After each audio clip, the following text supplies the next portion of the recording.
Also in Arlington, a bear sighting forces a school delay when it appears in a neighborhood. That bear soon made its way up a tree, but not before causing a big commotion. Wildlife officials were quickly on scene trying to capture the bear and get it out of the city. WBZ's Christina Hager is live in Arlington now with more on how the situation unfolded. Christina?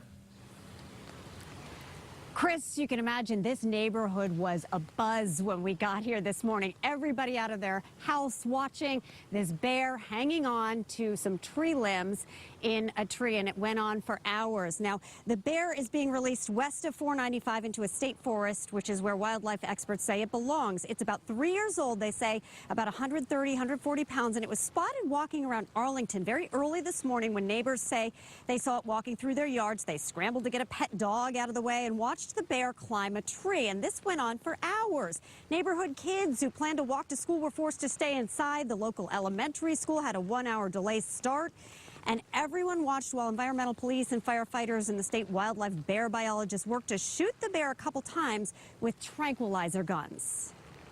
Well, I went outside, and then this lady was like, get back in your house, there's a bear in your backyard. And I was like, and she's like, I'm serious. So I'm like, I'm okay. Pretty good outcome, because it just fell asleep, right? Yeah, I know. It just fell asleep with the tranquilizers, and so they're taking it back out west where it belongs. Yeah. And so it'll be a happy bear again. Let's go Bruins. Basically, it's starting to feel the drug. It's losing the strength in its limbs, and so it's trying to get down so it doesn't fall. So that was the ideal situation where it came down on its own, it didn't fall, so no chance of injury there. And that was the state's wildlife bear biologist who said there are bears, and they are young and they are male, between I-495 and I-95, and they wander from their natural habitat out west because they can't compete with the older, bigger bears out there.